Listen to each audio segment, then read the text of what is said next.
की अपने YouTube channel पे आपका स्वागत करती हूँ। आज मैं आपको जिउतिया माता का एक सोहर गीत सुनाने जा रही हूँ। आपको अच्छा लगे तो कमेंट में ज़रूर बताना।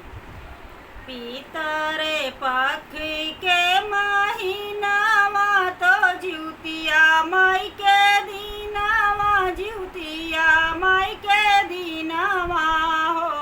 सासू हमारो जिया राहुला से हमहू व्रत करे बई हो। सासू हमारो जिया राहुला से हमहू व्रत करे बई, पूजन हम करे बई हो। सासू हमारो जिया राहुला से व्रत हम करे बई, पूजन हम करे बई हो।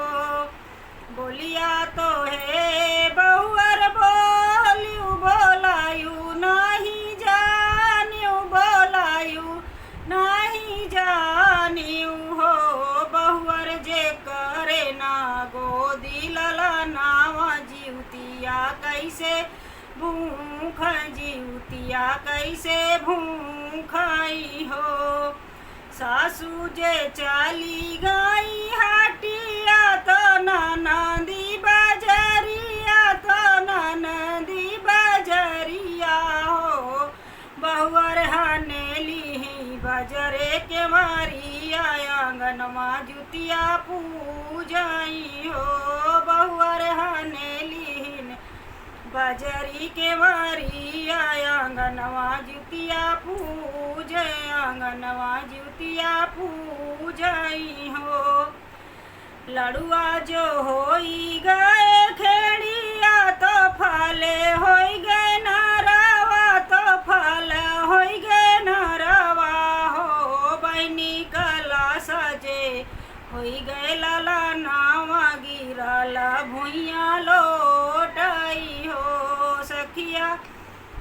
सखिया लाल नारियर जो होई गए लाला नावा, गिरल भुइया लोटई हो। सासू जे आई गई हटिया से, ननद बजरिया से, ननदी बजरिया से हो। बहुअर खोली देतीऊ चंदने के वड़िया, भीतारे चालिया आईते हो। बहुअर खोली देतीऊ बजरे के मारिया, भीतारे चालिया आईते हो। खोलाई बहुअर के मारिया तो सासू पैया लागै, ननद पैया लागई हो। सासू जितिया माई दिहली लला नावा, हमहू व्रत करे बई, हमहू जिउतिया पूजबई हो। सासू जितिया माई दिहली लला नावा, हमहू व्रत करबई, हमहू जिउतिया पूजबई हो। पितरे पख के महीनावा जिउतिया माई